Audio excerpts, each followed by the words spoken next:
Olá, estou aqui com o Theo Fellows, é isso? Fellows. Fellows, com o Theo Fellows. Ele acabou, eu vou usar aqui uma redundância, acabou de acabar a defesa dele no mês de novembro, no mês passado, do doutorado dele, que vai ser... a nossa pauta aí é sobre o doutorado, né? Sim, sim. O teu mestrado foi sobre o quê? Meu mestrado foi sobre a questão do trágico na obra do Hölderlin, que é um dos autores que eu estudei no meu doutorado, né? 2022 nós vamos conversar sobre o teu mestrado, beleza? Beleza, beleza. Tá bom. Aonde você fez o doutorado e qual foi o objeto da tua pesquisa? O meu doutorado eu acabei de concluir, quer dizer, não concluí, ainda faltam alguns trâmites, mas eu defendi a minha tese na Universidade Técnica de Berlim, na Alemanha, e o tema foi as afinidades, na verdade, a questão da linguagem e da origem nas obras de Friedrich Hölderlin, poeta, enfim, eu vou falar mais sobre quem é Hölderlin, e Walter Benjamin, enfim, trabalhando as afinidades entre os dois autores na questão da linguagem, da origem e tendo como pano de fundo disso exatamente a crítica ao racionalismo iluminista que aparece nesses dois autores, né, que é o tema da nossa conversa hoje. Theo, você percebeu como eu estou tranquilo e gostando de estar proseando com você? Eu peguei a minha água ali, minha garrafinha, estou aqui sossegado. Você sabe por quê, cara? Diga. Eu estou conversando com alguém que está no coração da Amazônia. Para você que está nos assistindo, o Theo é professor da UFAM, Universidade Federal da Amazônia, não é UFAM? UFAM. Ok. E eu já fui várias vezes a trabalho, viu, Theo? Eu trabalhava na Universidade Corporativa do Banco do Brasil e eu dava aulas. O banco me tirava de lá, me convidava e me mandava aí para Manaus, Belém, Rio, Brasília. Nos últimos Eles estão 20 contratando ainda? Bom emprego esse. Não, é assim, como é que funciona, Theo? Não sei como está hoje, porque hoje já não estou mais. Ele pegava, recrutava dentro do corpo de funcionários, num processo seletivo, Legal. os professores. Como eu leio 24 horas, eu não sou da academia, eu sou engenheiro civil e era administrador de agências. E eu leio 24 horas sobre tudo e todos, e sou extremamente curioso. Quando eu fui fazer o processo seletivo, eu nunca tinha dado aula. Aliás, eu dava aula nas comunidades carentes, eu montava cursos e ia dar lá nas comunidades carentes, porque eu amo. E quando eu fui fazer o processo seletivo, me perguntaram: você é docente? Você já deu aula? Eu falei: não, não, nunca dei. Aí o cara olhou para mim e falou: por que você está aqui no processo seletivo? Porque eu gosto muito das aulas quando eu participava dos cursos que o banco ministrava. Eu falei: você nunca deu nenhum tipo de aula? Eu falei: não, eu não saio das comunidades carentes dando aulas baseado no... Dando aula. Isso me pontuou, sabe por quê? Eu falei assim, eu peguei o modelo de aula que eu via do Banco do Brasil sem conhecer, sem ter os fundamentos pedagógicos. Eu fui muito sincero. E eu não saio das comunidades. O cara falou assim, nós queremos você aqui. Eu já estava, tinha concluído a minha graduação, tinha feito algumas pós-graduações em gestão de pessoas, que era uma área de interesse. Aí passei. Fui treinado, e comecei a rodar o Brasil e não parei mais. Viu, Theo? Eu acabei engavetando a vontade de fazer o mestrado, porque não tinha tempo, literalmente, trabalhava o dia inteiro. Imagina, né, um trabalho desse. Mas então, eu acabei me aposentando e agora eu fico aqui, fico aqui parado, aqui proseando com os pesquisadores, o que é maravilhoso. Mas então, por que eu estou falando disso? Eu queria que você imaginasse que o Deodato está com o Theo sentado aí. Eu vou ter que explicar a expressão, porque eu só ouvi aí na Amazônia. No restaurante fluvial, no Rio Negro, lá do outro lado, tomando uma cervejinha e comendo tambaqui. E aí está proseando. E de forma extremamente curiosa, com toda a tua trajetória acadêmica, trajetória com teatro, que eu fiquei sabendo que você teve também, e as tuas pesquisas. A ideia é essa, é um bate-papo descontraído sobre, sem perdermos o rigor metodológico acerca das tuas pesquisas, tá bom? Beleza, então, já que a gente já entrou na conversa assim, então só fazer o cabeçalho aqui, né? Tipo, agradecer o convite, Deodato. Para mim é um prazer, assim, estava conversando agora antes de entrar no ar, assim, tipo, para mim esse tipo de convite é um dever, assim, porque ter esse tipo de canal de comunicação, de contato com o universo fora da academia, né? Ou seja, poder fazer essa ponte, para mim, é algo muito importante. A gente passa o dia inteiro conversando com alunos, com colegas, e, assim, ter esse momento que a gente pode conversar, sabe, bater um papo com um engenheiro civil que se interessa por filosofia, e tenho certeza que as pessoas que vão assistir não são necessariamente da filosofia, às vezes são outros curiosos de outras áreas. Para mim é sensacional, assim, eu acho que ajuda um pouco a desmistificar essa ideia de que filosofia é uma coisa muito etérea, muito fora da realidade. Assim, filosofia pode ser explicada no bate-papo, pode ser explicada numa conversa mais informal, mesmo que sejam temas realmente complexos, sejam difíceis, exijam esforço, mas podem ser explicados, né? Eu sou filho de físico. Meu pai, enfim, é de uma área completamente diferente, também é da academia. E uma coisa que eu acho que eu aprendi muito com ele é que, assim, eu nunca fui um bom aluno de física, né? Porque é casa de ferreiro, espeta de pau, né? Mas, assim, eu já sempre tenho conversas, assim, sempre que eu encontro meu pai, a gente senta para tomar aquela cervejinha e eu falo um pouco de filosofia para ele, ele fala um pouco de física. No final, todo mundo sai entendendo um pouquinho mais da área do outro, assim, porque tem lugar, né, para esse bate-papo. Então, te agradeço muito. Vou visualizar aqui o restaurante na beira do rio com um tambaqui assado. Enfim, embora eu estou aqui no ar-condicionado, então eu não vou suar como eu suaria se ele estivesse na beira do rio, né? Deodato sabe como é quente aqui em Manaus. Mas vamos lá, então. Vamos Legal, fazer esse bate-papo aí, que eu estou bem legal. empolgado. Primeira vez que eu vi a expressão banzeiro, eu não entendia o que era o Banzeiro. banzeiro, que é o movimento ali do É a barco com o marolinha, rio, né? marolinha. Agora, É. tem outra. Eu achei que você ia usar outra expressão típica aqui do Amazonas, que é o ficar de bubuia. Que é ficar O que é? Ficar de bubuia, assim, é quando. É uma situação um pouco diferente, assim, é quando você está ali. Você está tomando cerveja dentro do rio, sabe? Que você está realmente relaxado, assim, está naquele estado de nirvana amazônico, né? É o ficar de bubuia, assim, ficar numa boa, assim. Cara, que legal. Eu acho que para entender exatamente isso, eu morei no estado do Acre há quase 40 anos atrás, Em Rio Branco, em Rio Branco. Na época uma eu cidade muito conheci. bonita, né? Eu Hoje, gosto assim, bastante de Rio Branco. nos últimos anos ela ficou lindíssima. É, Canalizaram o canal lá urbanizaram o canal da maternidade. Mas assim, na época eu conheci jovens ainda, o Chico Mendes. Eu via o Chico Mendes andando nas ruas e não sabia quem ele ia se tornar, né? Com um pacote de documentos debaixo do braço, com uma calça meio curta, assim, de cara do interior, do Seringal. uhum. Tião Viana, Marina, eram Nossa. todos novos. Mas eu vim embora. Tá? Aquele governador do estado do Acre que foi assassinado, Edmundo Pinto, em um hospital em São Paulo, a mulher dele trabalhava junto com a minha esposa, então eu frequentava a casa dele, ele era jovem e candidato a vereador na época. Então, assim, eu vivi um pouco da história. Eu costumo brincar que quando a gente percebe que viveu alguma coisa, algum fato histórico, é que a gente está ficando velho. Mas me fala uma coisa, morando aí em Manaus, né? Eu estive aí algumas vezes, como eu te falei, e eu, assim, cara, eu sou encantado com o Teatro Amazonas. Que obra fantástica, né? É um, é um, eu tenho uma relação muito forte com o Teatro Amazonas, aí já é uma coisa um pouco pessoal, mas enfim, então numa conversa informal, eu conheci minha esposa no Teatro Amazonas. Minha esposa é violista e a gente se conheceu lá, ela tocou lá por muito tempo.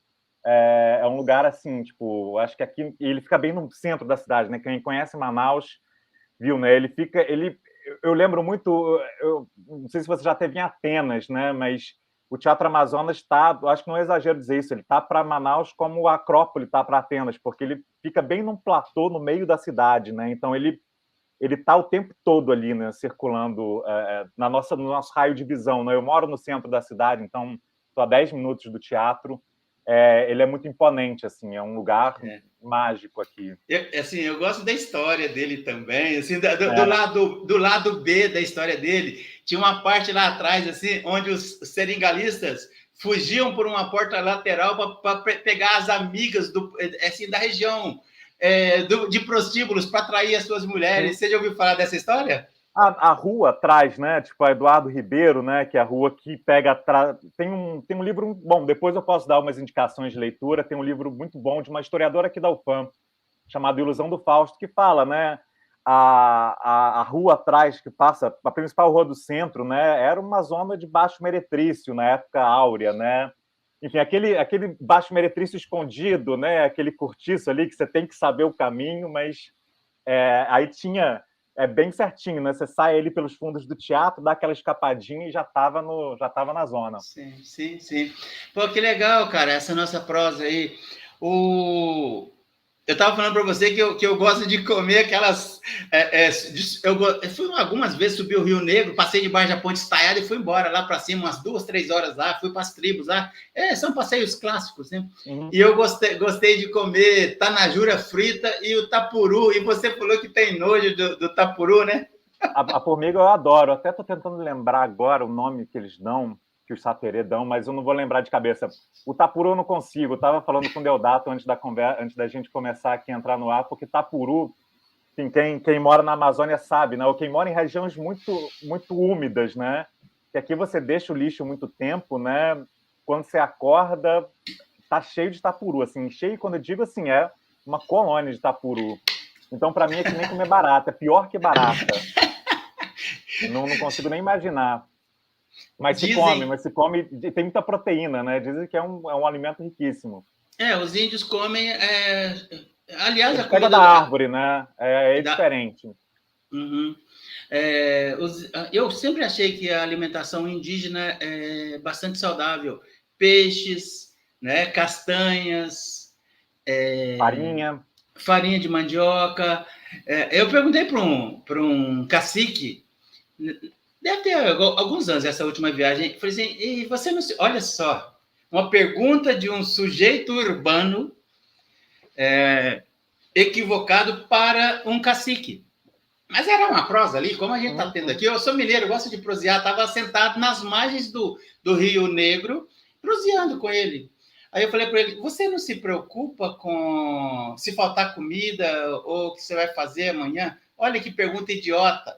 Ele virou para mim, falou assim, não, apontou para o Rio Negro, falou, está aí o rio. Está ali cheio. Está ali o rio, tem aqui, e falou assim, de vez em quando eu vou em Manaus, aí eu compro arroz, compro feijão. Legal, Theo. Ok, tem tanta coisa que eu queria prosear com você antes de entrar na sua pesquisa do doutorado. No Walter Benjamin. Dá. Quem não conhece aqui o brasileiro que tem uma visão míope distorcida do nosso norte e nordeste, se me perguntasse, eu falaria, você precisa conhecer o Amazonas, precisa conviver, andar pela região amazônica. Mas eu queria perguntar um pouquinho sobre... Primeiro que eu estou curioso com um violão que você tem aí lá atrás. Você toca violão? Não, a música aqui em casa é a responsabilidade da minha esposa. Eu estou há séculos para aprender. Um dos meus projetos de pandemia era aprender a tocar violão, mas, enfim, outros projetos entraram no lugar, mas eu não abandonei ainda. Ele está ali para me lembrar que eu preciso aprender, mas música é com a minha esposa. Legal. Você que está assistindo aí, está dando algumas oscilações aí na internet do Theo e aí, eventualmente, na minha, mas nada que prejudique. E se travar muito, viu, Theo? Eu vou te falar, repete aí que travou, aí a gente vai caminhando. Pode falar. Legal. Rapaz, mas que interessante, é uma bela história de amor, hein? Você ter conhecido a sua esposa no Teatro Amazonas. Que legal. Uma vez eu estava andando, eu fui dar aula aí em Manaus, e eu terminei na sexta e ia dar aula na segunda de novo. Aí eu fiquei o fim de semana ali, pus uma bermuda, fui tomar cerveja ali, ali tá cheio de bares, né, no entorno do teatro, e estava andando de bermuda, e geralmente o pessoal vai muito, assim, bem vestido lá para o Teatro Amazonas. E eu estava andando assim, e eu não sabia que ia acontecer uma ópera. O festival de ópera, bem famoso aqui. Mas então, e o segurança lá de terno se virou e falou assim, ei, falou para mim, você não quer entrar? Eles estavam puxando a população, olha que legal, puxando a população, as pessoas que transitavam por ali. Eu falei, eu não posso, eu estou de bermuda. Ele falou, não, hoje está liberado. Cara, eu subi de bermuda e fui para um camarote, estava tudo liberado. É assim, foi uma noite inesquecível. Eles era, se não me engano, é o Barbeiro de Sevilha, né? Não sei. Uhum. E na medida em que era cantado uma cantora lírica, assim, cantando maravilhosamente, eles colocaram uma legenda traduzindo embaixo, ficou muito legal. Não esqueci mais. Aí eu saí e fui tomar minha cerveja depois. Ô, Theo, e você trabalhou com teatro? Sim, pois então. A minha formação, você perguntou do mestrado, né? O meu mestrado foi em filosofia na UFRJ, meu doutorado acabei de terminar na Alemanha, só que minha graduação não é em filosofia. Eu fiz minha graduação em teatro, na UFRJ também. E, enfim, resumindo a história, né? Eu sempre tive um pendor maior para teoria, assim, trabalhei com teatro como ator, como diretor, mas eu gostava mesmo da parte teórica. E aí, quando eu terminei a graduação, falei, não, eu quero fazer alguma coisa mais voltada para a teoria.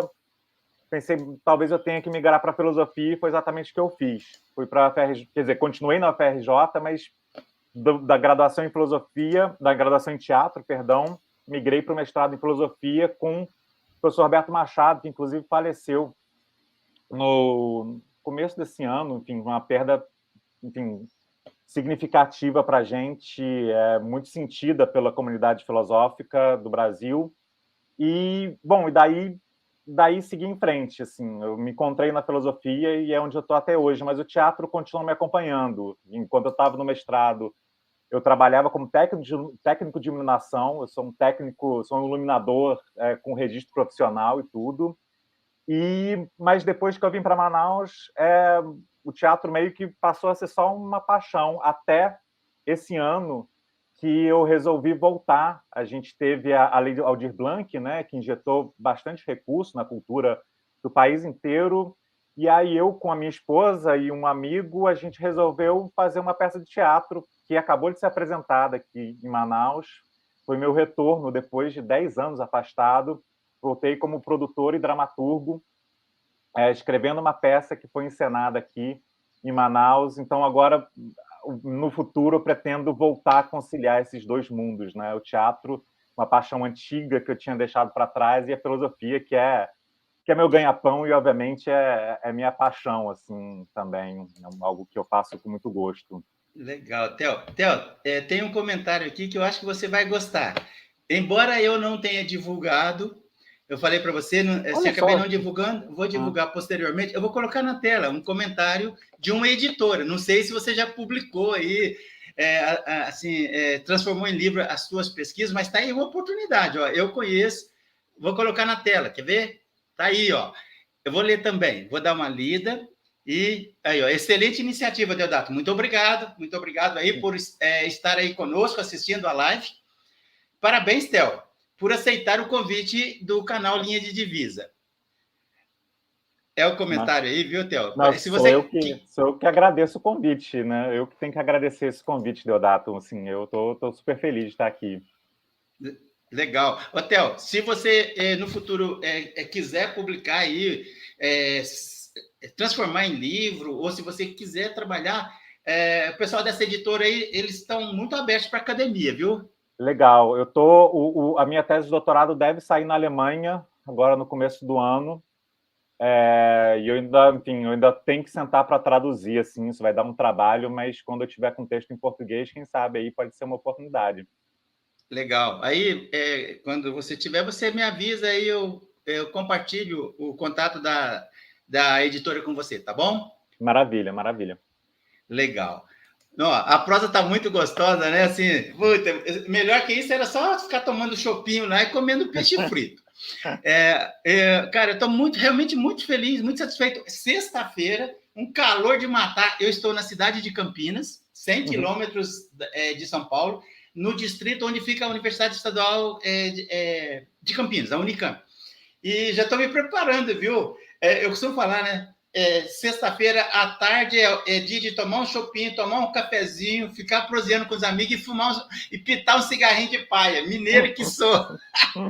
Então, assim, me sentindo desse jeito com você, Theo, mas que legal, que gostoso, cara, que gostoso. Ó, deixa eu colocar aqui o objeto da nossa conversa de hoje, né? Deixa eu ver se eu Sim. Então a coloquei gente vai aqui. ficar aqui proseando até... Vai embora, não para mais. Tá aqui, quer ver, ó? Tá aqui, cara, ó. Olha aí.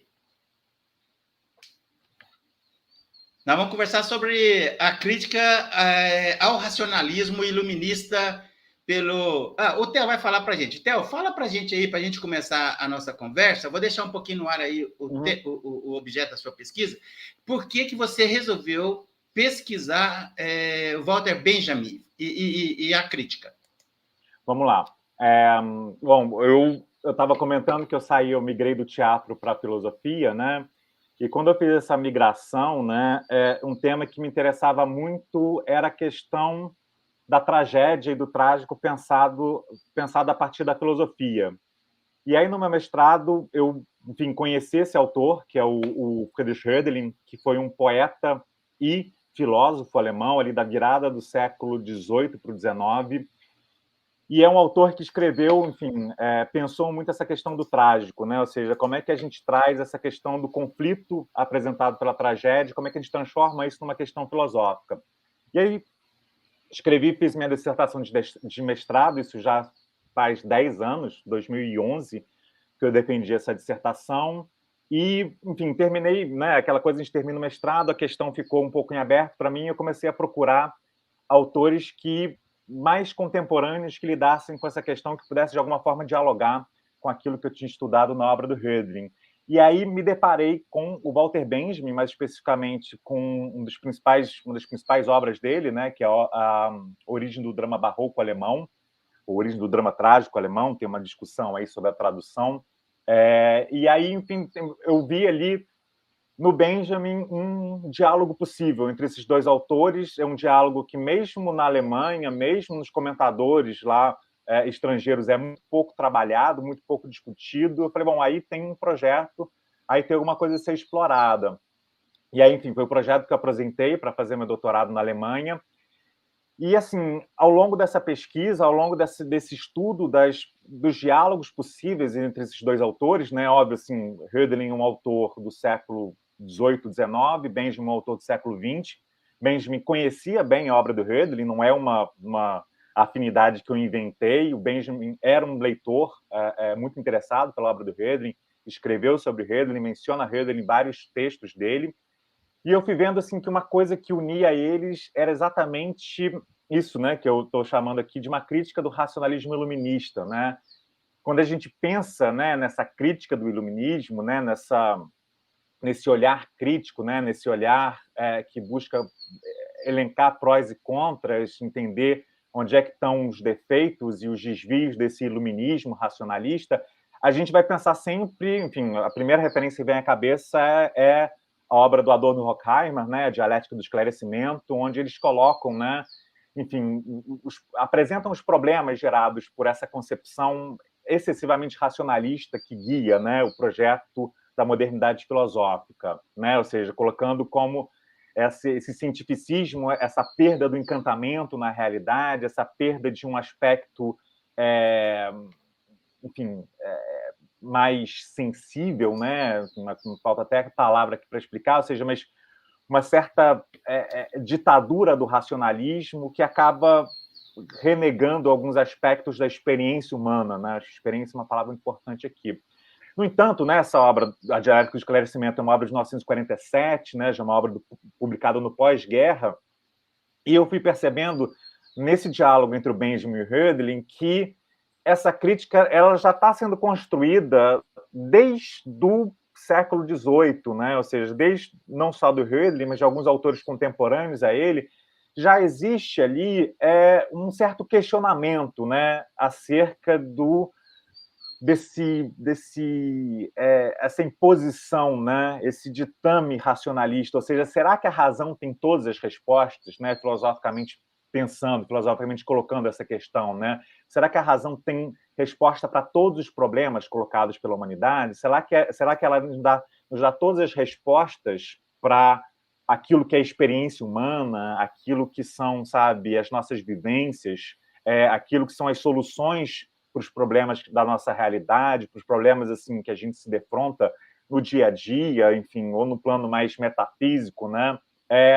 Tanto Hölderlin quanto Benjamin são dois autores que colocam essas questões de forma muito, muito firme, de forma muito consistente, né? Sobretudo quando eles trazem para a discussão a arte e a teologia. Ou seja, a arte e a teologia, né? Isso, enfim, o Adorno e Horkheim vão ratificar, né? Ou seja, vão confirmar em algumas das suas análises, né? Sobretudo Adorno, arte e teologia vão ser dois domínios da experiência humana que não se guiam necessariamente pela racionalidade, mas que oferecem ao ser humano certas respostas e certas verdades, eu acho que um pouco se trata disso, que não necessariamente podem ser explicadas pela razão, mas são componentes essenciais da experiência humana, né? Ou seja, a arte não pode ser explicada racionalmente, a experiência teológica, a experiência religiosa, enfim, não pode ser explicada pela racionalidade, mas isso não significa que elas não sejam componentes essenciais da experiência humana. Eu acho que é um pouco isso que o Benjamin e o Hölderlin trazem. Eu acho que o diálogo deles, enfim, essa leitura que o Benjamin faz do Hölderlin e essas indicações, né, essas ideias que o Hölderlin traz, que vão ser depois trazidas, né, relidas pelo Benjamin, estão muito relacionadas a isso, ou seja, arte e teologia como formas, eu diria, não de negar, enfim, de refutar o racionalismo, enfim, essa filosofia iluminista, mas sim como forma de complementação. Ou seja, a filosofia pode ser pensada como uma busca racional do ser, uma busca racional da verdade, mas ela não pode, em nenhum momento, esquecer e deixar de lado essas outras partes, né, esses outros campos essenciais da experiência humana, que são a arte, a teologia, enfim, acho que esse talvez seja o coração da minha pesquisa e o coração do que eu tentei explorar nessa minha pesquisa de doutorado, enfim, ainda estou tentando desdobrar de alguma forma. Legal. Theo, você pode contextualizar os dois pensadores que você pesquisou no tempo e no espaço? Onde nasceram, claro. Mais ou menos em que época que nasceram, quando faleceram, e o que estava acontecendo no entorno do século XIX e do XX. O século XX foi extremamente conturbado, não é? O período em que o Walter Benjamin viveu e faleceu. Eu gostaria particularmente, depois que você contextualizar os dois, de conversar um pouquinho mais sobre o Walter Benjamin. Tem algumas coisas que, para mim, ainda estão meio que na penumbra da validação histórica, e vou trocar ideia com você. Vamos lá. Então, o século XX foi bastante conturbado, mas o Friedrich Hölderlin também foi um autor que viveu uma época bastante conturbada, não sei dizer se mais ou menos. Hölderlin é um poeta e filósofo alemão que nasce em 1770, ou seja, ali no final, já na segunda metade do século XVIII, nasce no mesmo ano de Hegel, que vai ser amigo dele, eu vou falar sobre isso, nasce no mesmo ano que Beethoven, e enfim, ele foi um estudante seminarista, né? Ou seja, na Alemanha, ali do final do século XVIII, era muito comum que os jovens que tinham algum interesse intelectual fossem para o seminário, porque era oportunidade de para jovens que não vinham da nobreza, que não vinham de famílias ricas, era a oportunidade que eles tinham de ter uma formação acadêmica, era o seminário. No seminário, ele faz amizade, se torna um grande amigo de Hegel, né? O grande filósofo Hegel, e Friedrich Schelling, né? Dois grandes filósofos, os dois grandes filósofos do idealismo alemão. E Hölderlin partilha, enfim, começa a escrever suas poesias, mas, ao mesmo tempo, está muito envolvido no pensamento filosófico daquilo que a gente hoje chama de idealismo alemão. E, enfim, além dessa revolução, ou seja, é um cara que acompanha o surgimento da obra de Kant, é um cara que lê Kant assim, em primeira mão, é um cara que tem aula com Schiller na Universidade de Iena, ou seja, conhece pessoalmente Schiller, conhece pessoalmente Goethe, conhece, enfim, está ali contemporâneo dos primeiros românticos alemães, é um cara que os alemães eles costumam se referir, né, esse final do século XVIII, começo do século XIX, como a filosofia clássica alemã, porque é um período ali onde você tem uma efervescência filosófica, cultural, artística, que, assim, eu acho que em poucos momentos da história do Ocidente se reproduziu, e o Hölderlin participa de tudo isso. E, para além desse contexto cultural, filosófico, é o período em que a gente tem a Revolução Francesa, né? Em 1789, queda da Bastilha, enfim, todo o período, né, que vai até a ascensão e queda de Napoleão, lá em 1815, se eu não me engano. O Hölderlin vive isso intensamente. A Revolução Francesa tem um impacto muito grande em toda a Europa, e a Alemanha não é exceção, ou seja, né, tem a famosa história de que o único dia em que Kant deixou de fazer o seu passeio tradicional, né, enfim, corriqueiro pelas ruas de Königsberg, foi o dia em que caiu a Bastilha, porque ele foi procurar notícias sobre isso. Então, a Alemanha estava muito atenta ao que acontecia na França. Assim, a Alemanha é invadida depois por Napoleão. Então, esse contexto histórico, filosófico, vai influenciar muito a obra do Hölderlin. Ele, apesar, enfim, publica algumas coisas em vida, mas acaba não sendo tão bem sucedido quanto os amigos Schelling e Hegel. Em 1806, com apenas 36 anos, ele é acometido de uma demência precoce, que coloca ele num estado de, enfim, de incapacidade mental, e ele vai passar os outros 36 anos da vida dele, enfim, sendo cuidado por uma família, num estado, assim, não vegetativo, mas num estado, assim, de incapacidade de escrever. Ele ainda tenta escrever algumas coisas, mas não consegue mais produzir nada filosoficamente, e vai morrer em 1843, né?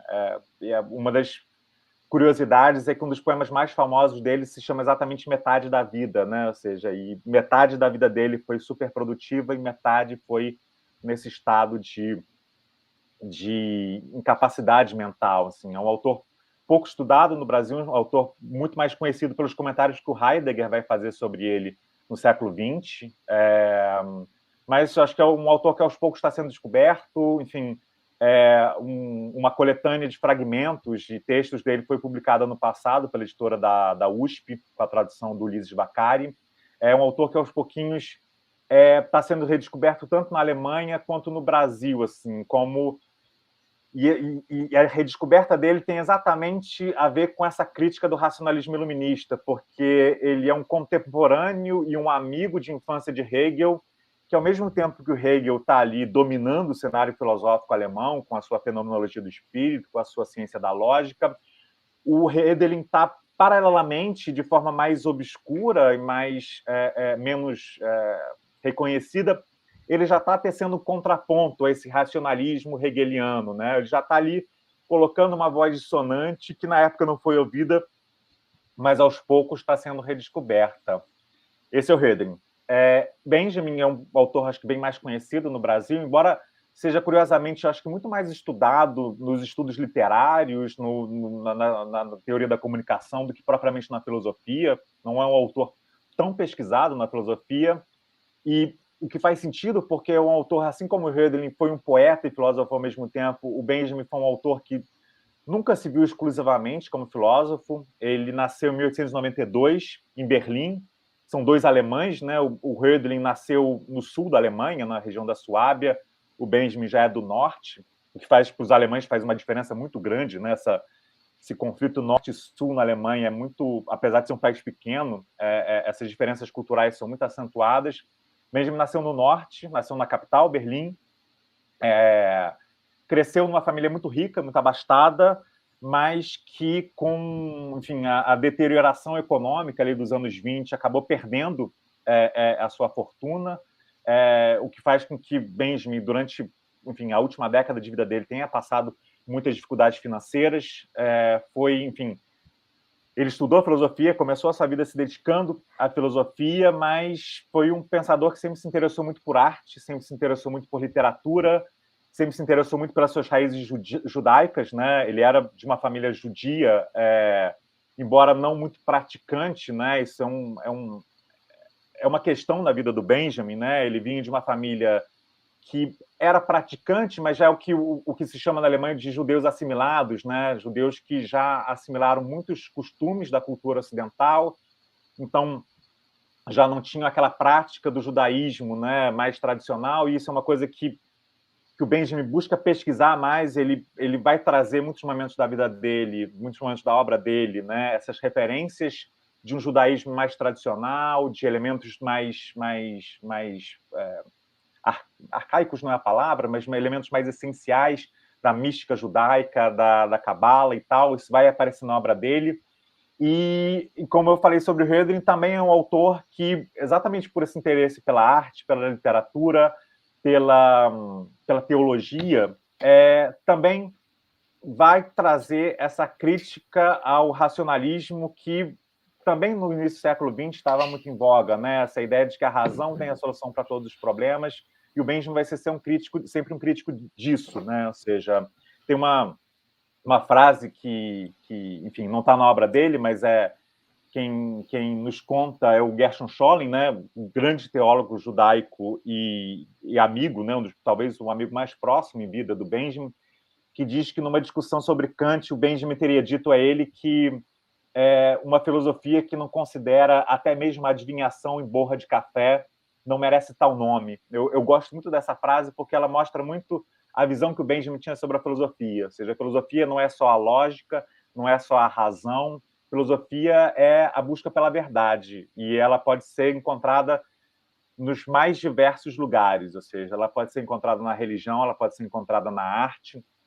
Eu acho que isso foi algo que norteou muito a trajetória do Benjamin, por isso que ele se via não só como filósofo, ele se via como crítico literário, ele era um tradutor, ele tem algumas tentativas de escrever contos, de escrever romances, e, enfim, como toda a geração dele, né, sobretudo ele como um judeu, como um cara de esquerda, com ideias, enfim, próximas do comunismo e do socialismo da época dele, ele acaba tendo que fugir, né, da Alemanha nos anos 30.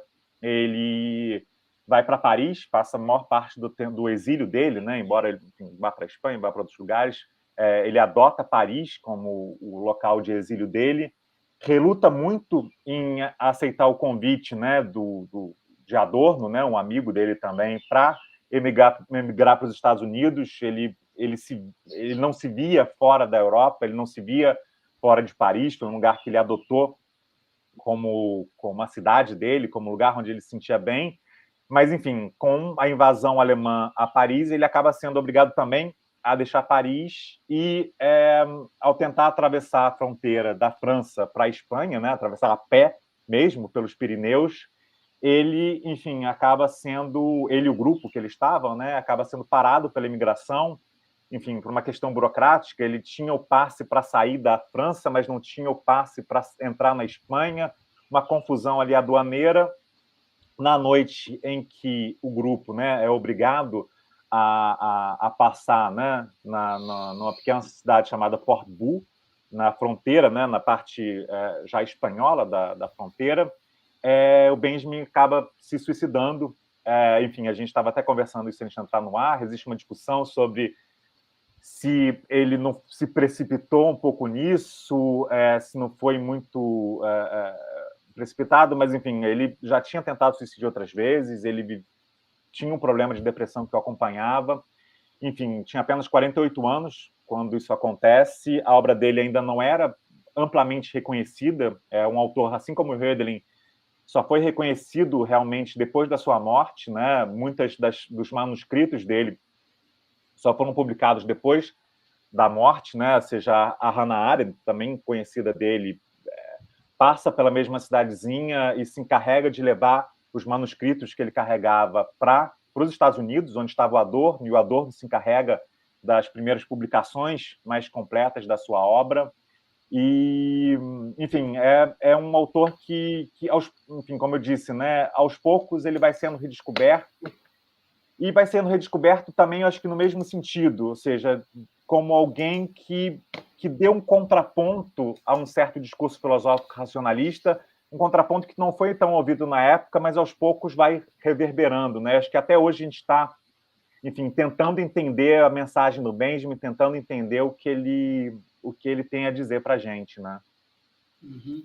Ô, Theo, e tem comprovação como fonte primária que realmente houve um convite da USP por Walter Benjamin vir trabalhar na USP? Isso é um fato? Tem uma carta, o Michel Loeb, né, menciona isso em alguns textos, né? Parece que um amigo do Benjamin, agora me fala o nome, não sei se é o Ernst Schoen, enfim, alguém menos conhecido, alguém não tão conhecido, agora não vou lembrar, mas escreveu uma carta para o Benjamin, sugerindo, falando que, olha, tem uma universidade no Brasil, em São Paulo, onde talvez a gente pudesse achar um lugar para você. O Benjamin não correspondeu a essa carta, ou pelo menos se respondeu, a gente não tem a resposta. A gente não sabe se o Benjamin recebeu a carta. Enfim, época de guerra, né? Então a gente não sabe se a correspondência chegou, se não chegou, se ele... A gente não sabe o que o Benjamin... Ele não menciona em nenhum momento da correspondência, dos diários dele, ele não menciona ter recebido esse convite. E também, assim, até onde eu sei, não existe um convite oficial da USP, né? Uhum. Essa foi uma possibilidade aventada por um amigo do Benjamin, mas é algo que dá muito que pensar, né? O Michel Loeb faz esse exercício de pensar, né? Ou seja, para início de conversa, né? O Benjamin ia chegar no meio da ditadura Vargas, né? E como é que ia ser exatamente? O Loeb fala assim que o Loeb imagina o Benjamin chegando no Brasil, sendo preso, fazendo amizade com Graciliano Ramos, escrevendo sobre Machado de Assis. São todas coisas que eu acho que realmente aconteceriam em algum momento, né? Talvez até tivesse sido deportado para a Alemanha. Como a Olga, né? Ou seja... Sim, como a Olga. Eu lembrei da Olga. É um cenário plenamente possível, né? Ou seja, o que aconteceria com o Benjamin, né? Se ele ficasse no Brasil, né? Ele poderia ainda ver a ditadura brasileira em 64, ele veria toda essa história brasileira que é super conturbada, né? E o que ele diria sobre isso, né? O que ele escreveria? Eu gosto muito, uma das ideias que o Loeb traz, né? Que eu gostaria de ver, que era... Eu tenho certeza que o Benjamin, enfim, ele escreveu muito sobre Proust, né? Ele era apaixonado por Proust, por Kafka, né? Ele gostava muito desses grandes romancistas, e eu tenho certeza que ele escreveria algo sobre Machado. Eu acho que eu imagino Benjamin se encantando com Machado de Assis. Eu lembro muito das obras do Roberto Schwartz, né? Que é muito influenciado pelo Benjamin, né? Que escreveu, inclusive, o livro do Roberto Schwartz, né? Grande crítico literário. Ele tem um livro chamado Um Mestre na Periferia do Capitalismo, né?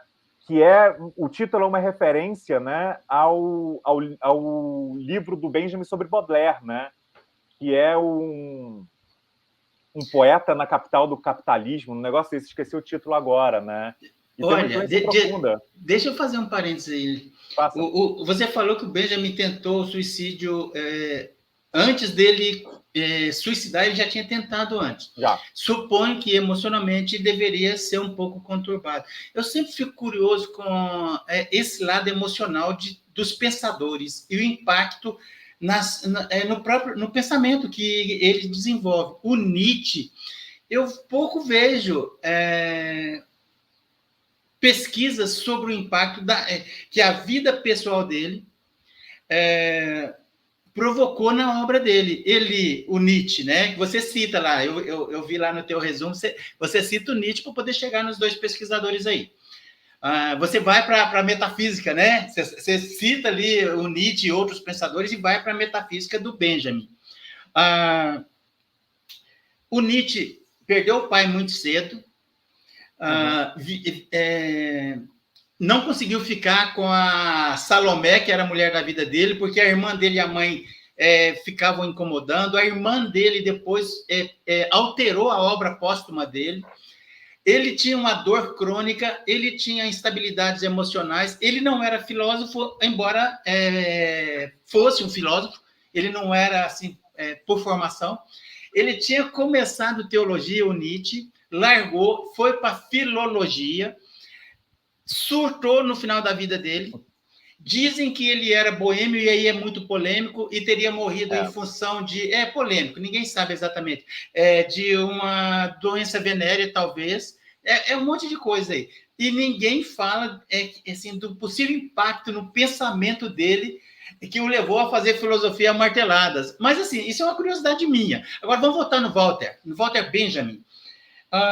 Você acha que, de alguma forma, aí já é conjecturação, é bate-papo informal, que, de alguma forma, a instabilidade emocional dele impactou essa crítica que ele fez ao racionalismo? Sim, sem dúvida. A questão, eu acho que de várias formas, inclusive, né? Eu acho que as questões pessoais, a gente pode pegar isso por várias formas. Eu acho que uma questão pessoal para o Benjamin, que entra muito na obra dele, é a questão do judaísmo.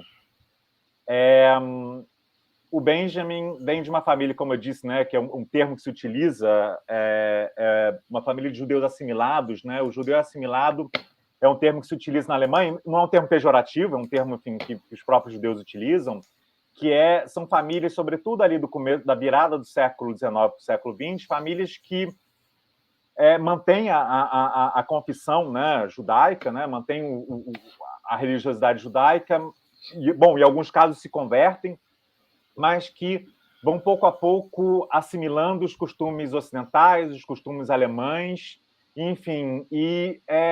O Benjamin, ele cresce numa família dessa, uma família abastada, mas a gente vê, assim, tipo, na biografia dele e alguns relatos dele já de juventude, a gente vê que ele percebe esse conflito, né, ali na Berlim do começo do século XX, ele percebe esse conflito entre ser um jovem de uma família abastada, ou seja, que tem acesso às melhores escolas, tem acesso à melhor educação, mas, ao mesmo tempo, ele vê que ele, por ser judeu, ele está um pouco excluído, ou seja, ele já percebe ali as sementes do antissemitismo que vai dar naquilo que a gente sabe que vai acontecer quando Hitler, né, quando o nazismo ascende ao poder. Então, assim, isso fica na cabeça dele. E no momento que ele começa a trajetória filosófica dele, né, que ele começa a realmente se interessar por filosofia, eu acho que isso acaba invadindo, né, de certa forma, o pensamento filosófico dele. Ou seja, ele começa a se aproximar enfim, de amigos, de pensadores que estão tentando resgatar um pouco a identidade judaica que as gerações anteriores, né, tinham deixado de lado. Ou seja, interessa muito ao Benjamin, eu acho, entender assim, o que é ser judeu na Alemanha do começo do século XX. Né?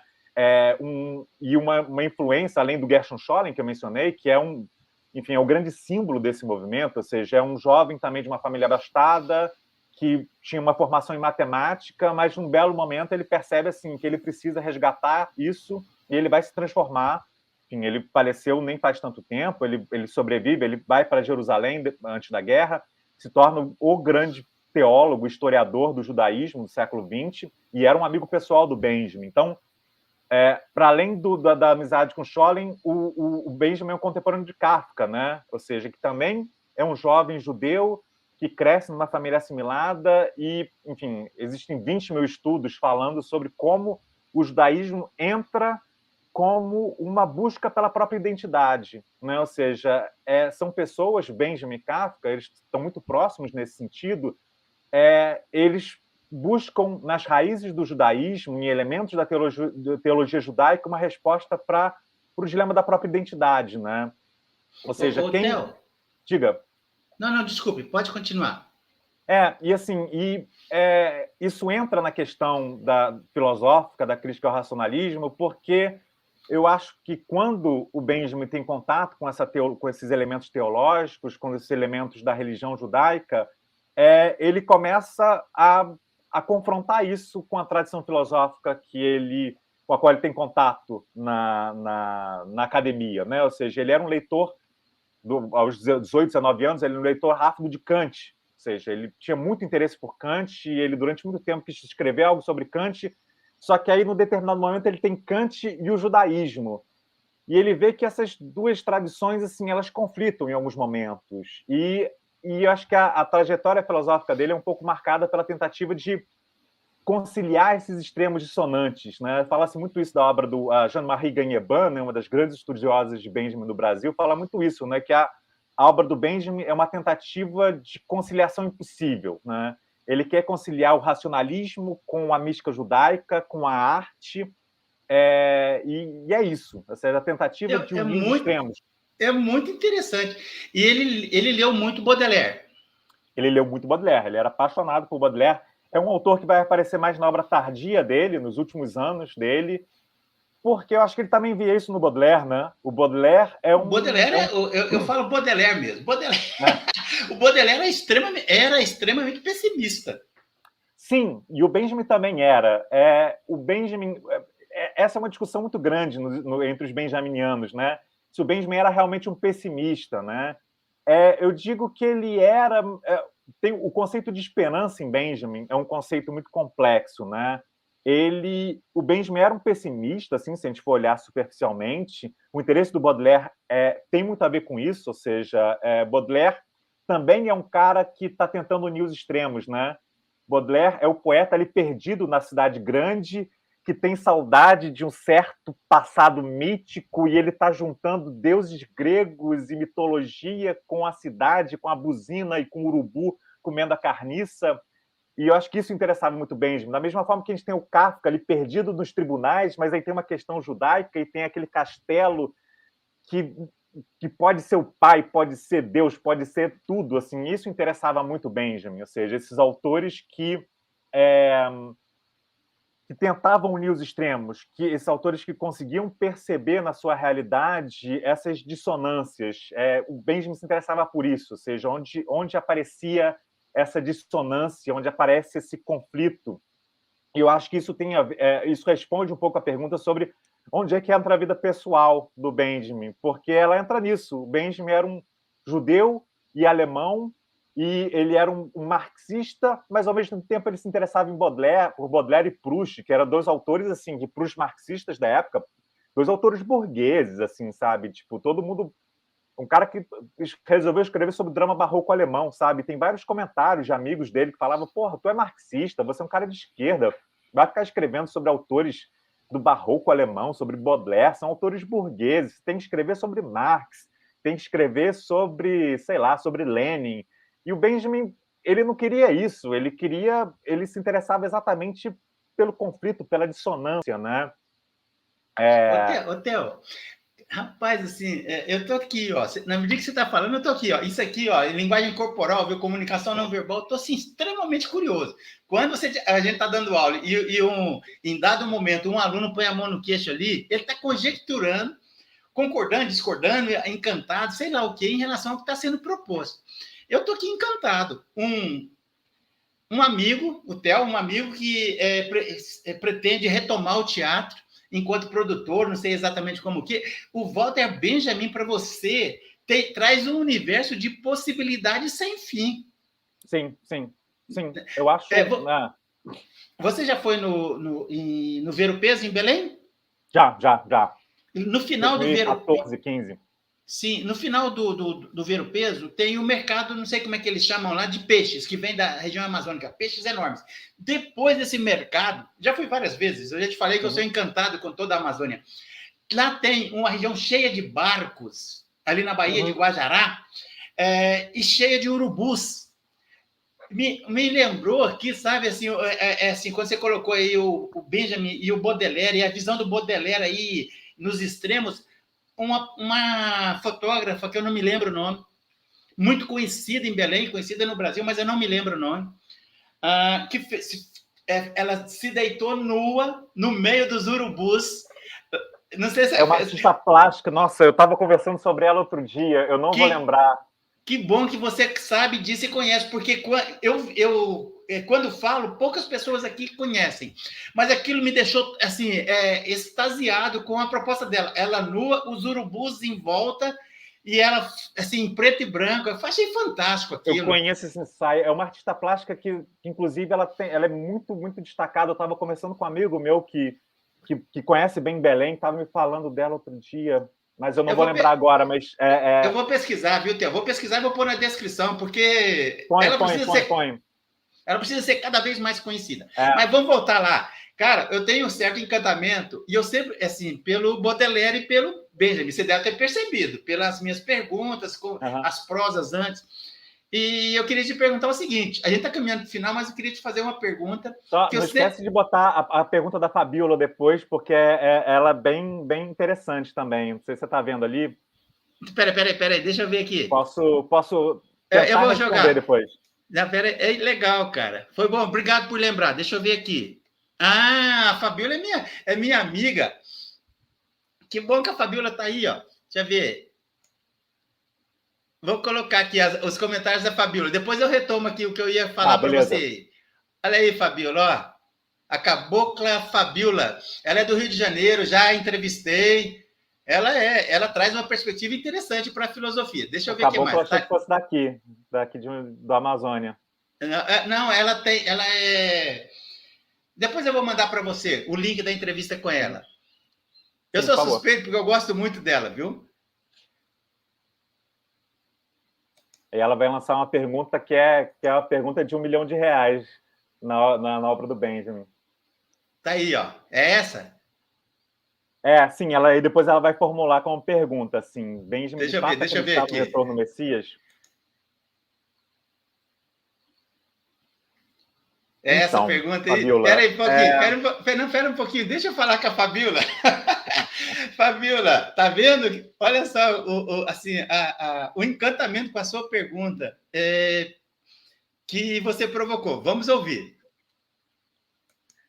Então, Fabiola, eu acho que a primeira coisa para a gente tentar responder essa pergunta é que a primeira coisa que tem que levar em conta é que a ideia de messianismo, para o Benjamin, para o judaísmo de forma geral, ela é muito diferente do que por exemplo, no cristianismo, né? Ou seja, eu acho que pelo menos no cristianismo mais corriqueiro, mais vulgar, né? A gente costuma pensar assim que, né? Eu cresci, né, na virada do século, então eu me lembro assim que todo dia estudei numa escola católica, então todo dia durante ali por volta do ano 2000 tinha sempre alguém anunciando a data do Apocalipse da volta de Jesus, né? Ou seja, dia 17 de fevereiro vai ser o Apocalipse. Eu acho que nem para o cristianismo mais sério, né, e nem para o judaísmo as coisas funcionam assim. Então assim não é. Eu acho que pensar o retorno do Messias não é algo assim que pode ser calculado e fixado no tempo, na temporalidade humana, né? Eu acho que esse é o primeiro ponto, ou seja, a volta do Messias, isso é algo que, enfim, diversas correntes no judaísmo vão interpretar de forma diferente, vão trazer perspectivas diferentes sobre o que exatamente é a volta do Messias, ou seja, para muitas correntes do judaísmo, a volta do Messias não é necessariamente a volta de Deus, não é uma, como se diz, não é uma intervenção divina direta no mundo. Às vezes a volta do Messias é um acontecimento, é um determinado fato histórico. E eu acho que, assim, pensando mais especificamente, né, na última obra do Benjamin, né, que são as teses sobre o conceito de história, onde a questão do messianismo é colocada de forma mais pungente, né, de forma mais direta, eu acho que a visão do Benjamin sobre o messianismo está muito ligada ao que eu mencionei do conceito de esperança, pelo menos assim, a forma como eu vejo, né? E o que isso significa? O Benjamin era um pessimista, ou seja, e o interesse dele por Baudelaire, por Kafka, por Proust, por Nietzsche na juventude, embora a influência do Nietzsche na obra dele seja uma questão mais complexa, tudo isso leva o Benjamin a construir uma visão pessimista, ou seja, mesmo como marxista, né, ele, enfim, também ele perde um pouco, né, ou seja, ele está muito longe do marxismo mais ortodoxo da época dele, que via uma derrocada iminente do capitalismo para, enfim, a afirmação, para a construção de um regime socialista. Ele se desencanta muito rapidamente com a experiência soviética. Então, assim, ele, em termos concretos, ele não vê na época dele, enfim, e o nazismo só vem reforçar essa perspectiva, ele não vê muita saída, ou seja, ele não vê muito onde está essa perspectiva de redenção, que é uma palavra tão cara, né, no vocabulário benjaminiano, uma palavra que vai ter um peso muito grande, tanto quando ele vai estudar o barroco alemão, quando na obra final. Ele não vê muita perspectiva de saída. Só que, paradoxalmente, e aí aquilo que eu estava falando da conciliação dos opostos, da conciliação dos extremos, isso isso ganha em muitos momentos um elemento paradoxal mesmo, ou seja, não é conciliável do ponto de vista lógico, não é conciliável do ponto de vista racional. Ele, paradoxalmente, ele enxerga nesse fim de todas as perspectivas, nessa derrocada de todas as possibilidades temporais, materiais, concretas, ele sempre consegue ver ali uma nesga, um último fio de esperança. E essa esperança, sobretudo nas teses sobre o conceito de história, elas se materializam na imagem do messianismo. Ou seja, paradoxalmente falando, assim, ele vê a derrocada de tudo, ele vê, enfim, a destruição da sociedade, ele vê a destruição de toda os valores humanos, mas, ao mesmo tempo, ele consegue ver nessa destruição uma certa esperança de que dessa destruição as coisas possam renascer. É até difícil de formular assim verbalmente, né? Mas muita gente faz essa relação, e eu acho que ela não é descabida, né? Com a visão nietzschiana do dionisíaco, né? Ou seja, é uma destruição que, ao mesmo tempo, é criadora. Ou seja, está no paradoxo ali do as coisas precisam perecer para que elas renasçam. Eu acho que o messianismo, enfim, o Benjamin fala isso, tem um texto um pouco críptico, né, que é mais do começo da obra do Benjamin, que é o Fragmento Teológico Político, onde ele fala isso textualmente, né, ou seja, o messianismo ele é guiado pela destruição, né, ou seja, ele é guiado, ele está no campo da destruição do real, né? Ou seja, ele nasce dessa destruição. Ele não é, e essa é uma visão que o Benjamin combate muito, né? O messianismo para ele, né? A vinda do Messias, ou seja, independente da forma como a gente vê, né? Ou seja, o Loewe, né? Que é um dos grandes leitores do Benjamin no Brasil, entende que a vinda do Messias para Benjamin é a revolução social, ou seja, é o despertar do proletariado, é a sublevação das massas, e não acho que isso seja tão descabido também, eu acho que isso está no horizonte do Benjamin, mas o Benjamin não é um melhorista, o Benjamin não é alguém que acredita que a sociedade vai gradativamente melhorar, se aperfeiçoar, e daí, quando tudo estiver bem, que é uma perspectiva que aparece muito em algumas ideias messiânicas, ou seja, quando estiver tudo bem, quando a gente melhorar aos pouquinhos, aí o Messias vem. O Benjamin, ele acha assim que tem que fazer terra arrasada, ou seja, a gente precisa começar do zero. Ou seja, é aí que ele vê a esperança, é aí que ele vê o messianismo. Ou seja, nas teses sobre o conceito de história, ele fala uma coisa que eu acho muito bonita, né? Que é uma coisa que eu acho que se destaca pouco, né? Que ele fala que a vinda do Messias, né, e a redenção, ela só se dá quando cada injustiça do passado for redimida. Ou seja, o Benjamin era muito contra a justificação do sofrimento. Ou seja, essa ideia de que as gerações passadas sofreram para que nós possamos triunfar. Falou, não, as gerações passadas assim, têm que ser redimidas também. Ou seja, tem uma visão histórica, né? Mas isso levaria a gente a uma discussão muito mais ampla, tem uma visão histórica que não é linear. Isso é uma coisa que eu acho muito interessante na obra do Benjamin. Ele abre mão de uma visão linear do tempo para uma visão espacial, onde todos os acontecimentos históricos e todos os momentos da história que estão disponíveis como, e é uma palavra que ele mesmo usa, uma constelação diante de nós. E assim, a vinda do Messias, né, o Messias não vem para redimir o nosso futuro. O Messias vem em Benjamin, seja qual for a forma dele, para redimir o passado também. Ou seja, os sofrimentos, enfim, o genocídio indígena brasileiro, né, ou seja, do que existia antes de existir o Brasil, né, esse genocídio ele não pode ser justificado por não, vamos fazer melhor no futuro. Para Benjamin, esse genocídio tem que ser redimido de alguma forma, ou seja, a gente tem que pegar esse passado histórico e a gente tem que redimi-lo de alguma forma, a gente tem que revivê-lo e a gente tem que ressignificá-lo e a gente tem que trazer ele de volta à luz, e só quando a gente fizer isso, quando a gente olhar para o passado ao mesmo tempo que a gente olha para o futuro, é que a gente pode realmente falar em algo que o Benjamin entende como messianismo. Enfim, óbvio que eu respondi jogando mais questões no ar, mas é assim que funciona. Theo, eu achei muito legal. Eu tenho certeza, a Fabíola está aí ainda. Mas vou ter que encerrar, viu, Fabíola? Me desculpe. Me chama no WhatsApp depois, Fabíola. Pode passar meu Ó, contato também, depois se a Fabíola quiser me escrever, posso fica à passar? vontade. Pode Eu passar, pode passar. vou passar, viu, Fabíola? Vou compartilhar com você. Theo, eu queria encerrar é, Parece que a fazendo gente uma acabou de pergunta. começar a conversar, né? Parece que acabou de começar a conversa.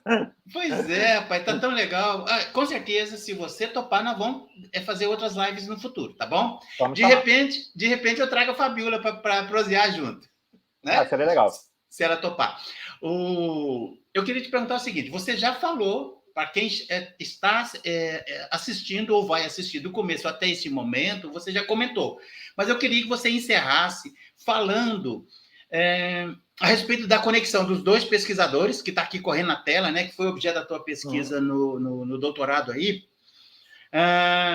Eu queria que você falasse de novo um pouco mais, para concluir, sobre o impacto que eles trouxeram, abrindo novas perspectivas para verdades únicas em relação ao racionalismo que até então existia. Eu queria que você concluísse comentando um pouco mais sobre isso, para a gente poder fechar. Ok. Então, tentar fazer um pouco mais essa conexão, né?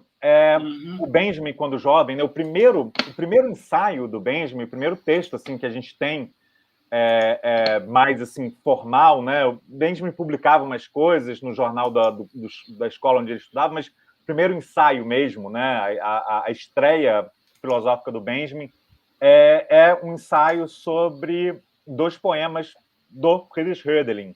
Era um poeta, como eu disse, que ele conhecia muito bem. Esse é um texto de 1914, ou seja, o Benjamin tinha 22 anos. 22 anos. E, enfim, o que o Benjamin traz nesse ensaio é uma tentativa de exatamente fazer essa conexão entre poesia e filosofia. Ou seja, como da poesia, como é que a gente pode encontrar na poesia elementos que alimentem a reflexão filosófica. E isso, como é muito claro, né, é algo que vai acompanhar o Benjamin a vida inteira, né? Ou seja, as principais obras do Benjamin vão ser sobre romantismo alemão, enfim, poesia, sobre Goethe, um romancista, né, no caso, um romance do Goethe, drama barroco alemão, ou seja, uma tradição teatral do barroco alemão. Aí a gente vai ver Baudelaire, a gente vai ver Kafka, a gente vai ver Proust, ou seja, a maior parte da trajetória benjaminiana, né, não que ele não tenha escrito sobre outros temas, mas grande parte, né, da trajetória benjaminiana foi no sentido de tentar trazer elementos da literatura, da arte, para a reflexão filosófica. E nisso, enfim, se a gente pega sobretudo o início da obra do Benjamin, o Hölderlin aparece sempre, porque é um autor que oferecia isso para ele, um autor que trabalhou muito nisso, um autor que, eu acho que como poucos autores no pensamento ocidental, moderno, os autores que sempre transitou muito bem nessa fronteira. Era um cara que escrevia poesia, e aí ele escrevia reflexões filosóficas para ajudá-lo a escrever melhor a poesia, e aí ele voltava para a poesia e voltava para a filosofia. Ele passou assim toda a época produtiva dele nesse trânsito de um lado para o outro. Eu acho que isso foi uma coisa que interessou muito Benjamin. E é exatamente nesse trânsito, né, que tanto o Hölderlin quanto o Benjamin começam a perceber que, olha, quando a gente faz essa tradução, né, quando a gente faz essa migração, que é uma migração que eu acabei experimentando pessoalmente, quando eu saí do teatro para a filosofia, então acho que por isso que esses autores me interessaram tanto, quando a gente faz essa tradução, né, esse transporte da poesia para a filosofia, né, quando a gente traz esses conceitos, traz essas ideias, a gente começa a perceber assim, que muitas dessas ideias não cabem numa forma mais racionalista de pensar a filosofia.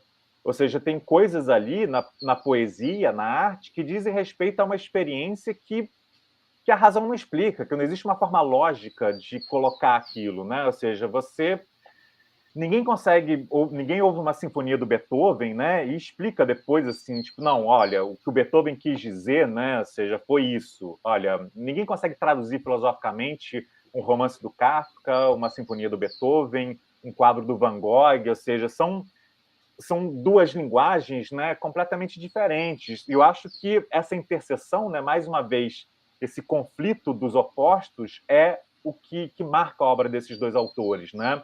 E nesse sentido que esse conflito, né, essa dissonância se transforma numa crítica, não uma crítica no sentido de falar mal, né, mas uma crítica no sentido kantiano, uma crítica no sentido de análise, né, de observação, e mais no sentido que a gente utiliza na crítica de arte, né? Ou seja, o crítico de arte não é o cara que fala mal das obras, né? É o cara que analisa, ou seja, que pega aquilo e fala, isso aqui tem esses elementos, a gente pode olhar dessa forma, e eu acho que esse é o olhar que tanto Benjamin quanto Hölderlin têm em relação ao racionalismo iluminista. Não são autores irracionalistas, como às vezes se propõe, né, que Benjamin era um irracionalista. Não era um sujeito avesso à razão, que pregava algum tipo de, enfim, irracionalismo e cada um segue só seus instintos, né? O Nietzsche é muitas vezes lido dessa forma, e também é uma forma correta de ler o Nietzsche, não é um irracionalista, é alguém que está apontando problemas, ou seja, a humanidade não pode se guiar só pela razão, né?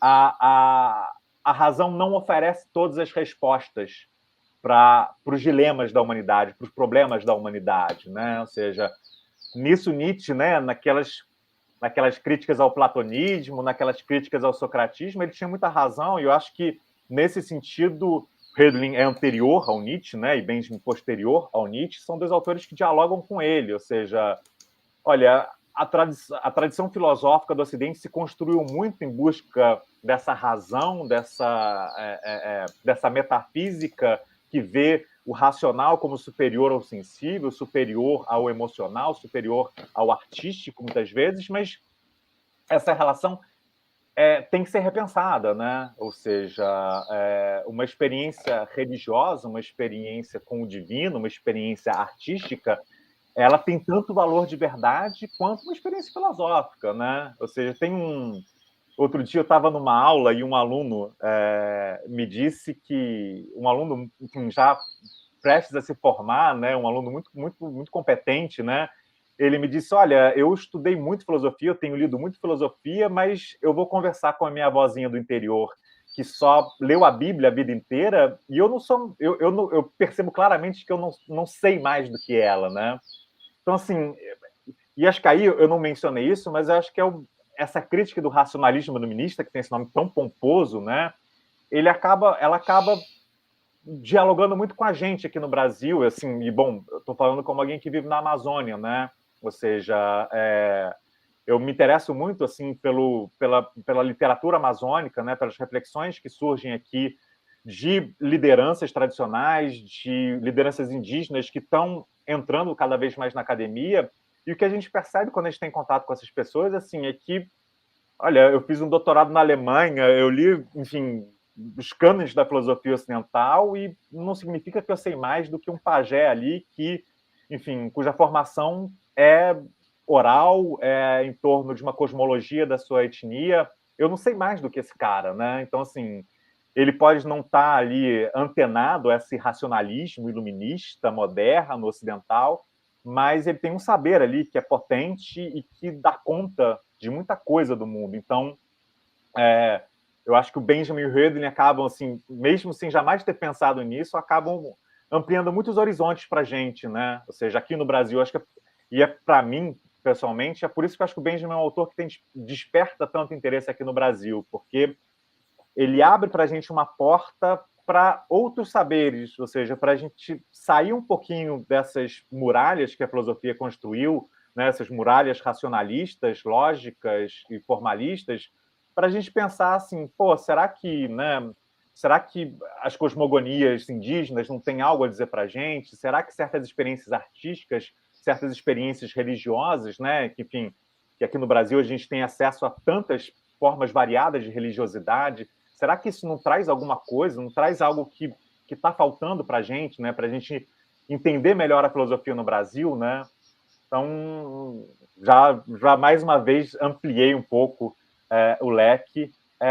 Eu acho que é um pouco por aí que está meu interesse nesses autores, porque eu acho que eles vão um pouco além da Europa, né? Eu acho que isso é muito importante.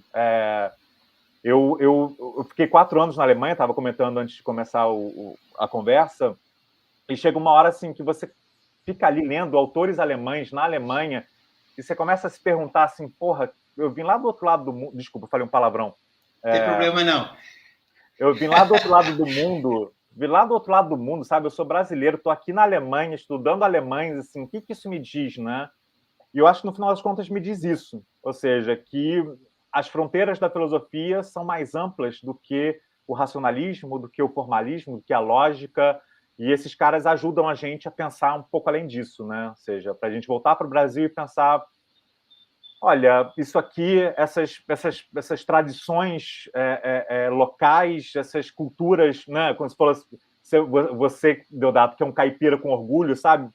Tem coisas que você lê muito de filosofia, mas a cultura caipira ainda fala mais alto, né? Tem uma sabedoria ali que não tem Kant que vai tirar de você, assim, sabe? O Kant, às vezes, está errado. Às vezes, certo estava, assim, o seu tio lá da roça, que falava algo que fazia muito mais sentido para você do que o imperativo categórico kantiano. Então, acho que nosso trabalho aqui no Brasil, na filosofia, é entender, é harmonizar esses opostos, né? E trazer uma filosofia produzida em território latino-americano, não é verdade? Que já tem muita gente fazendo aí. Theo, rapaz, você não tem noção do quanto eu fiquei feliz com o nosso bate-papo. Nossa, foi ótimo, né? Foi ótimo. Com essa, assim, no finalzinho, você falando dessa tua leitura da cultura dos ribeirinhos da Amazônia, que eu tanto amo, né? Já morei na Amazônia, eu já te falei em off. E eu não tinha te falado, mas acho que a Fabiola sabe, ela ainda está por aí. Eu nasci na porta de entrada do universo do Guimarães Rosa. Os personagens do Guimarães Rosa, com a sua cosmovisão, passavam pela sala da minha casa quando vinham visitar o meu pai, quando nós mudamos de lá. Theo, gostei demais. Muito, muito, muito. Fica aí o convite para a gente voltar a prosear outras vezes. Olha, eu acho bem legal. Falar um pouco sobre Guimarães Rosa também, né? Tipo, para mim, nossa, que... Eu sempre digo que Guimarães Rosa é um dos motivos da gente se sentir privilegiado por ser brasileiro, né? Porque eu já tentei te explicar um pouco para um estrangeiro o que é Guimarães Rosa e não dá... Você já começa a ter que explicar o que é o sertão, aí acabou já, assim, aí já perdeu um pouco o fio da meada. O sertão está dentro da gente, né? O sertão está dentro desse caipira aqui, viu? Theo, se um dia você for a Belo Horizonte, e quem está nos assistindo, se tiver oportunidade, vale a pena dar um pulinho, colado, próximo a Belo Horizonte, Cordisburgo, onde nasceu... de Belo Horizonte? Eu sempre me pergunto isso. Eu já fui várias vezes a Belo Horizonte, eu sempre planejo essa visita a Cordisburgo, mas eu sempre acho que é longe. Pega um busão, é 1 hora e pouco. Sério? É pertinho. Eu achava que era no norte. Não. Eles têm um mural lá que está escrito Cordisburgo. Em alemão, né? Origem alemã. Cidade do Coração. Cidade do Coração. Cordisburgo. Porta de entrada do universo do Guimarães Rosa. Eu brinco que a porta é um pouquinho depois, é onde eu nasci. Mas então... Ali é a soleira, né? Ali é a soleira. Mas, Theo, tem 2 coisas lá em Cordisburgo. Primeiro que você vai estranhar porque é muito pequeno e muito parado. Você vai ficar andando lá, o tempo vai escorrendo. Uma coisa para se ver lá, que todo estudante secundarista vai para lá e faz excursão, é a Gruta de Maquiné. É uma pequena caverna que é famosa e é ponto turístico. Vale a pena visitar. E o Museu do Guimarães Rosa, que é onde ele... Eu acho que ele nasceu lá, né? Não sei. Ele nasceu em Cordisburgo. E lá tem a casa que ele morava. Quando eu fui lá, Theo, já quase aqui no meio lado pessoal, cara, eu parei e fiquei segurando as lágrimas, porque era exatamente igual à casa que eu morava em Divinópolis, quando meu pai mudou de lá. Um armazém na frente, a casa no fundo, e parecia o mesmo projeto. Eu fiquei parado lá, entre encantado e me apropriando da influência do Guimarães Rosa na vida e na trajetória da minha família. Mas é legal, isso é papo aí para a gente lá no Banzeiro, né? No Banzeiro, lá no Rio Negro. Tem essa conexão Guimarães Rosa-Benjamin, ela não é fortuita, né? Um dos grandes estudiosos de Benjamin no Brasil é o Willy Bolle, um professor alemão da USP, não sei se você conhece ele, e ele veio para o Brasil por causa do Grande Sertão, né? Ele conta, eu estive numa palestra dele, e ele conta que ele inclusive tem livros, ele tem textos onde ele faz essa conexão entre Guimarães Rosa e Benjamin, e ele diz assim que ele leu Guimarães Rosa pela primeira vez e ele ficou encantado. Ele descobriu que ele tinha que ir para esse país do Guimarães Rosa. Olha E só. até hoje ele está na USP. Ó, me cobra, Theo, lá no WhatsApp, me cobra mandar o link para você de 2 entrevistas que eu fiz. Uma com o mestre, a outra com um cara que fez doutorado. O primeiro pesquisou uma aproximação, uma conexão entre a literatura do Dostoiévski e a teologia. Esse cara que eu entrevistei, está até muito mal gravado, foi uma das primeiras entrevistas. Ele é graduado em filosofia e teologia e é pastor evangélico e foi buscar essa conexão entre o Dostoiévski e a teologia. Fantástico. O outro que você vai gostar mais ainda, fez mestrado e doutorado buscando uma aproximação entre a literatura do Guimarães Rosa e a teologia. Assim, extremamente interessante. Eu acho que você vai assim, tá formando aí um caldeirão onde você coloca o Benjamin, eu estou colocando aí, trazendo até Dostoiévski, Guimarães Rosa, estou misturando tudo. Eu gostaria de te provocar. Cara, dá para você trabalhar uma bela de uma peça de teatro, trazendo também um Baudelaire, hein? Coloca tudo ali e leva lá para o Teatro Amazonas. Cara, muito bom, muito bom. Desculpe a liberdade, sim, eu me senti tão bem proseando com você que... Nossa, muito legal, cara. Eu que agradeço, Leonardo. Ok. Não, posso fazer um agradecimento? Eu queria agradecer assim, esse convite, essa conversa maravilhosa. Enfim, deixar aqui já para quem está assistindo, para vocês curtirem o canal do Linha de Divisa. Para mim foi um prazer participar. Vou divulgar para os meus alunos, para a gente poder potencializar cada vez mais esse canal. Assim, essas conversas são tão boas, são tão agradáveis, ainda mais saindo de uma pandemia, né? A gente... Né, há muito tempo que eu não consigo sentar com ninguém na beira do rio e tomar uma cerveja e comer um tambaquizinho, né? Eu tenho que fazer isso, eu só faço aqui em casa com a minha esposa mesmo.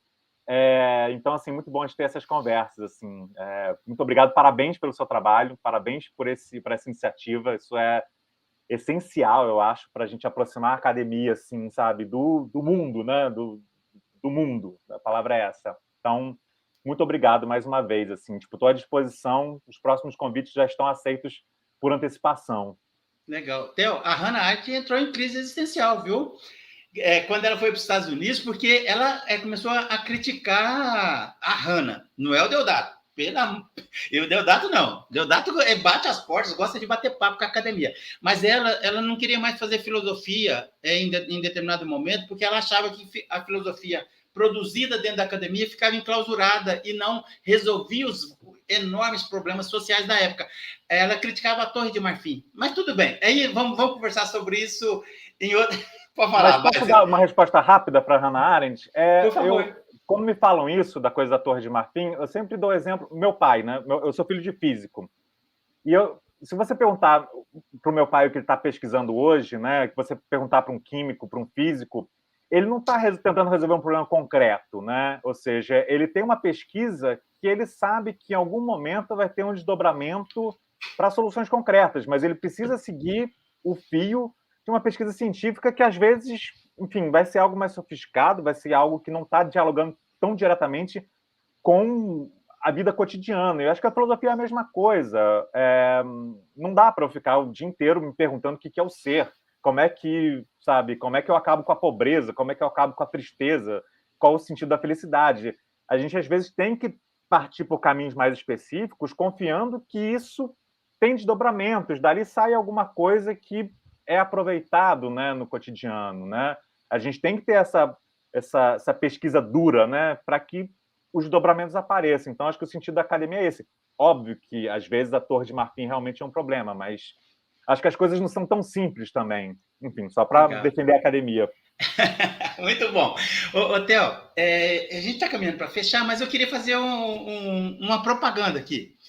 O meu canal é totalmente aberto a toda e qualquer forma de pensamento. E eu sou escada. Eu não emito opinião, eu só ouço. Né? E hoje à noite, que dia que é hoje? Me lembra aí, me ajuda. 3 de dezembro. 3 de dezembro de 2021. Hoje, às 20 horas, quem estiver assistindo depois vai estar também estacionado, vai estar lá no canal. Não, parece que eu estou mudando de pato para ganso. Mas vai ter uma entrevista com um perito judicial e forense que trabalha, e eu vou buscar, assim, conversar com ele sobre as questões metodológicas e racionais também, de levantamento de local de crime. Estou falando de morte. Ele convive com a morte sob a perspectiva, se a Fabíola estiver aí, ela vai gostar disso. E eu vou pedir, viu, Fabíola, fala para todo mundo assistir aí, porque vai ser interessante. Ele, de forma racional, ele tenta reconstruir o momento em que o crime aconteceu e quem foi o causador. Estamos falando aí, trazendo Baudelaire para a vida e para a morte. Meu canal ele é totalmente aberto a tudo. Eu estou caminhando para aí, viu? Vai ter entrevistas com pesquisadores da mente de serial killers. Olha só. É muito interessante. Então, assim, fica aqui o convite. Se você puder, Theo, assista também. Eu acho que você vai gostar. Legal, às 8 Theo. Hoje. Às 20 horas hoje, depois vai ficar estacionado como essa nossa entrevista vai ficar. Não, curioso É curioso, cara. Eu já conversei com ele, é muito interessante.